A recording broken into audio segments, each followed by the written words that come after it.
Skrymsli and the Peasant's Child.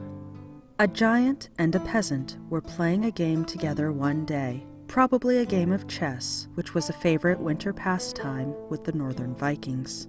They, of course, had determined to play for certain stakes, and the giant, being victorious, won the peasant's only son, whom he said he would come and claim on the morrow, unless the parents could hide him so cleverly that he could not be found. Knowing that such a feat would be impossible for them to perform, the parents fervently prayed to Odin to help them, and in answer to their entreaties, the god came down to earth and changed the boy into a tiny grain of wheat, which he hid in an ear of grain in the midst of a large field, declaring that the giant would not be able to find him.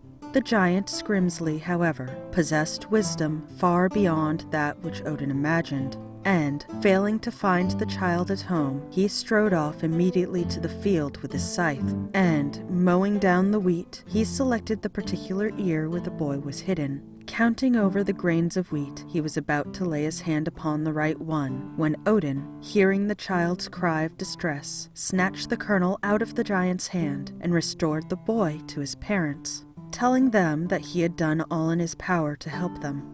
But as the giant vowed that he had been cheated and would again claim the boy on the morrow unless his parents could outwit him, the unfortunate peasants now turned to Honir for aid.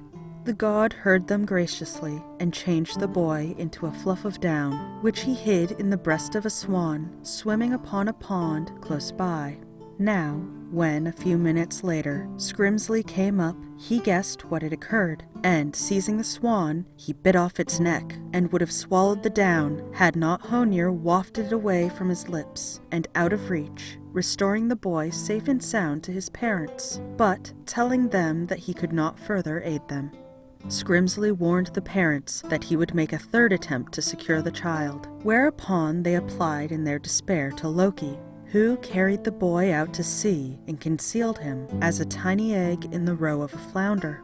Returning from his expedition, Loki encountered the giant near the shore, and, seeing as he was bent upon a fishing excursion, he insisted upon accompanying him. He felt somewhat uneasy lest the terrible giant should have seen through his device, and therefore thought it would be well for him to be on the spot in case of need. Skrymsli baited his hook, and was more or less successful in his angling, when suddenly he drew up the selfsame flounder in which Loki had concealed his little charge. Opening the fish upon his knee, the giant proceeded to minutely examine the roe, until he found the egg which he was seeking. The plight of the boy was certainly perilous, but Loki, watching his chance, snatched the egg out of the giant's grasp, and, transforming it again into a child, he instructed him to secretly run home, passing through the boathouse on his way, and closing the door behind him. The terrified boy did as he was told immediately, and found himself on land, and the giant, quick to observe his flight, dashed after him into the boathouse. Now, Loki had cunningly placed a sharp spike in such a position that the great head of the giant ran full tilt against it, and he sank to the ground with a groan.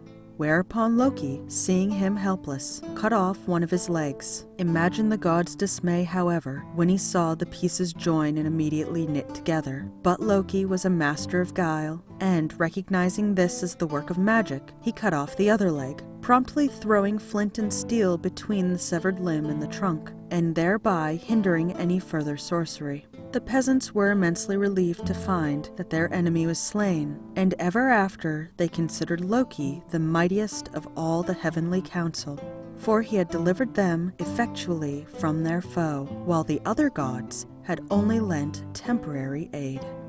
So that was Skrymsli and the Peasant's Child, the fourth section of Chapter 22 of Myths of the Norsemen by Helene A Guerber, Loki. I will be working my way through this book section by section, and if there are any other public domain books that you would like for me to read, please leave a comment below. Did you enjoy this video? Then subscribe for more, and be sure to check me out on Facebook, Twitter, and Patreon. Thank you for listening, and have a lovely evening.